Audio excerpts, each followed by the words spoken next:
Hi everyone. உங்களுக்கு கண்ணில் பூச்சி பறக்கிற மாதிரி ஏதாவது தெரியுதுங்களா? அப்போ இந்த வீடியோ நீங்கள் தாங்க பார்க்கணும்.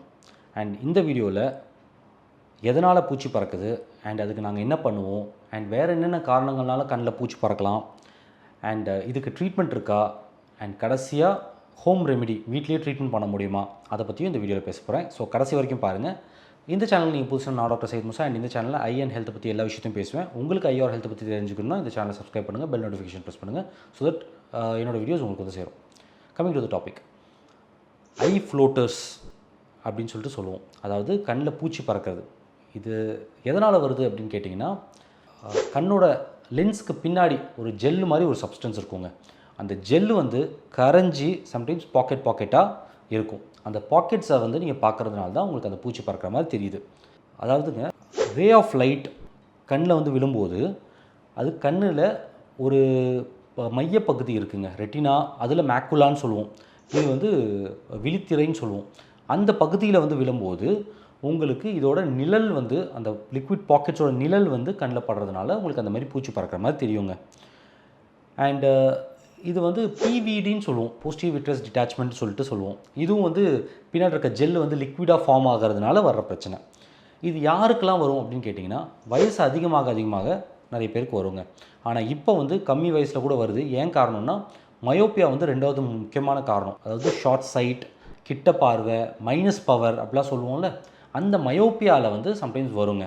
அண்ட் இதை தவிர கண்ணில் அடிப்பட்டாலோ இல்லை நார்மலாக ஒரு கேட்ராக்ட் ஆப்ரேஷன் பண்ணாலோ, அண்ட் காம்ப்ளிகேஷனே இல்லாத கேட்ராக்ட் ஆப்ரேஷனில் கூட இந்த மாதிரி வரலாங்க. இதெல்லாம் ரொம்ப காமன். அண்ட் உங்களுக்கு எந்த மாதிரி தெரியும் அப்படின்னு கேட்டிங்கன்னா, கண்ணில் வந்து ஒரு பூச்சி பறக்கிற மாதிரி இருக்கும். அந்த பூச்சி வந்து ஒரு டாட்டாவோ இல்லை லைனாவோ இல்லை சம்டைம்ஸ் ஒரு எறும்பு மாதிரியோ தெரியும். அண்ட் இது வந்து கண் நகத்த உங்களுக்கு பின்னாடியே தொடரும். இது வந்து ஒயிட் பேக்ரவுண்ட் இல்லைனா ஸ்கையை பார்க்கும்போது சம்டைம்ஸ் அந்த பூச்சி பறக்கிறது ரொம்ப தெளிவாக தெரியுங்க. இதை நாங்கள் எப்படி செக் பண்ணுவோன்னு கேட்டிங்கன்னா, சில லென்ஸ் வச்சு செக் பண்ணுவோம்.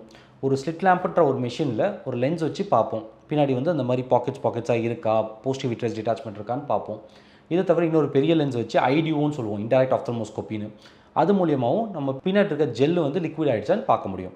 இது தவிர சில மிஷின்ஸ் மூலியமாகவும் பார்க்கலாங்க. ஓசிடின்னு சொல்லிட்டு ஒரு மிஷின் இருக்குது, ஆப்டிக்கல் கொஹரன்ஸ் டோமோகிராஃபின்னு. இது மூலியமாகவும் போஸ்டிவ் விட்ரஸ் டிட்டாச்மெண்ட் இருக்கான்னு சொல்லிட்டு நம்ம செக் பண்ண முடியும்.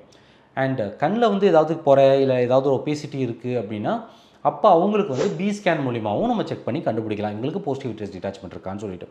சரி டாக்டர், போஸ்டிவ் விட்ரஸ் டிட்டாச்மெண்ட் நார்மல், ஒன்றும் பிரச்சனை இல்லைன்னு சொல்கிறீங்க. பிரச்சனை உள்ள கண்டிஷனில் கூட இது வர முடியுமா அப்படின்னு கேட்டிங்கன்னா, எஸ், சில பிரச்சனையான கண்டிஷனில் கூட வர முடியும். லைக் ஃபார் எக்ஸாம்பிள், கண்ணில் வந்து ரெட்டினல் டிட்டாச்மெண்ட், அதாவது விழித்திரை வந்து கிழிஞ்சதுனாலும் அது வந்து தனியாக விலகுனதுனாலையோ உங்களுக்கு வரலாம். இதனால் பார்வையும் மறைக்கும். அண்ட் இது வந்து ஒரு இம்பார்ட்டன்ட் எமர்ஜென்சிங்க.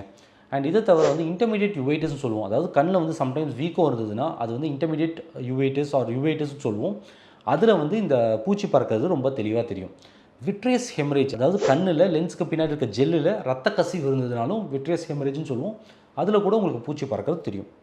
இதை தவிர கண்ணில் ஏதாவது அடிப்பட்டாலோ இல்லை ஆப்ரேஷன் பண்ணி அதனால் காம்ப்ளிகேஷன் ஏதாவது வந்தாலோ இந்த மாதிரி தெரியறதுக்கு வாய்ப்பு இருக்குங்க. ஸோ அதனால தான் நாங்கள் எப்போதுமே என்ன சொல்லுவோம்னா, கண்ணில் பூச்சி பறக்குதுன்னா 99% அது நார்மல். பட் 1% நீங்கள் எப்போதுமே ஒரு ஐ செக்கப் பண்ணி அது என்னன்றதை பார்த்துக்கிறது பெட்டர்.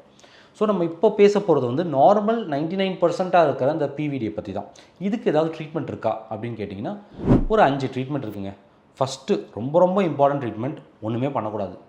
அது உங்கள் ஃப்ரெண்டு மாதிரி நினச்சிக்கணும். No treatment is the best treatment இந்த பிவிடிக்கு.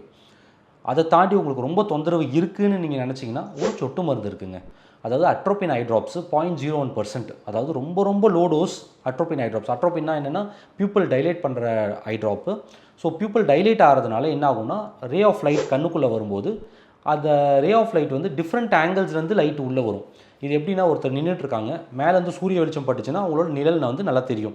இதே இந்த சைட்லேயும் லைட் இருக்குது, இந்த சைட்லேயும் ஒரு லைட் இருக்குது அப்படின்னா அந்த நிழல் வந்து சரியாக தெரியாது, கம்மியாக இருக்கும். ஸோ இதே லாஜிக் தாங்க.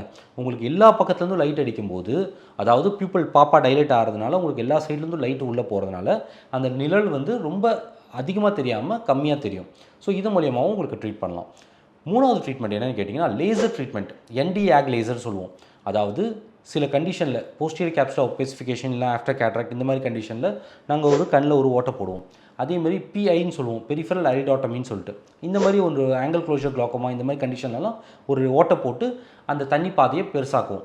இதே ஓட்டை போடுற அந்த மெஷினை வச்சு நம்ம வந்து கண்ணில் இருக்கிற அந்த பாக்கெட்ஸ் வந்து அடித்து அதை ஓப்பன் பண்ணலாம்.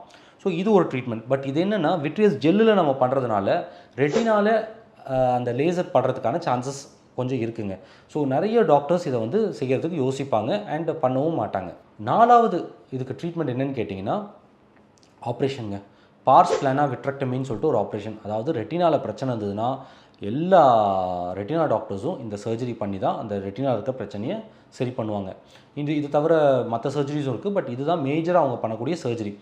பட் இந்த சர்ஜரி பண்ணலாமா டாக்டர் அப்படின்னு கேட்டிங்கன்னா நான் அட்வைஸே பண்ண மாட்டாங்க. ஏன்னா இந்த சர்ஜரி பண்ணிங்கன்னா இது வந்து மேஜர் சர்ஜரி, உங்களோட விஷன் கூட பாதிக்கிறதுக்கு சான்சஸ் இருக்குது. இது ரொம்ப ரொம்ப ரொம்ப வேர்ஸ்ட் சினாரியோவில் அண்ட் உங்களுக்கு சுத்தமாக அது தொந்தரவு தாங்க முடியல அப்படின்னா இதை ஒரு ஆப்ஷன் இருக்குதுன்னு ஞாபகம் வச்சுக்கலாம். பட் இது நான் வந்து நல்ல ஆப்ஷன் கிடையாது. அண்ட் இப்போ வந்து ரிசர்ச் ஸ்டேஜில் வந்து நேனோ அப்லேஷன் சொல்லிட்டு ஒரு ட்ரீட்மெண்ட் வந்திருக்குங்க. அதாவது கண்ணுக்குள்ளே வந்து ஒரு இன்ஜெக்ஷன் போட்டு நேனோ பார்ட்டிகல்ஸை உள்ளே அனுப்பி அந்த கரெக்டாக அந்த எந்தெந்த இடத்துல பாக்கெட்ஸ் இருக்கோ அந்த இடத்துல போய் அதை ஒட்டிக்கும். அண்ட் சேம் அந்த யாக் லேசர் மாதிரி ஒரு ரொம்ப ரொம்ப மைன்யூட் லேசர் வந்து அடித்தா அந்த இதெல்லாம் ஓப்பன் ஆகிடும்னு சொல்லிட்டு இப்போ கண்டுபிடிச்சிட்டு இருக்காங்க, ரிசர்ச்சில் இருக்குது. அது வந்தாலும் கொஞ்சம் ப்ராமிசிங்காக இருக்கும். ஏன்னா என்டிஆக் லேசர் வந்து கொஞ்சம் ஹை எனர்ஜி நம்ம அடிக்கிறதுனால கொஞ்சம் ரிஸ்க் இருக்குது. இதில் வந்து ரிஸ்க் ரொம்ப ரொம்ப கம்மியாக இருக்கும். ஸோ இதெல்லாம் தான் ட்ரீட்மெண்ட்ஸ் இருக்குது இந்த ஃப்ளோட்டர்ஸ்க்குங்க. அண்ட் ஹோம் ரெமெடின்னு ஆரம்பத்தில் சொன்னேன்ல, அதில் என்னென்னு பார்த்தீங்கன்னா ஃபஸ்ட்டு ஒன்றுமே பண்ணாமல் இருக்கிறது தான் பெஸ்ட்டு ட்ரீட்மெண்ட். அதில் வந்து என்னென்னா உங்களோட ஃப்ரெண்டு மாதிரி நினச்சிக்கோங்க இந்த பூச்சி பறக்கிறது. ஸோ அதை பார்த்துட்டே இருந்தீங்கன்னா உங்களுக்கு வந்து ஒரு விளையாட்டாக கூட நீங்கள் பண்ணலாம். இதை தவிர வந்து நான் ஆல்ரெடி ஒரு வீடியோ போட்டிருக்கேன், பைனாப்பிள் பற்றி ஒரு வீடியோ போட்டிருக்கேன். பைனாப்பிளில் ப்ரோமிலின்னு சொல்லிட்டு ஒரு சப்ஸ்டன்ஸ் இருக்குங்க.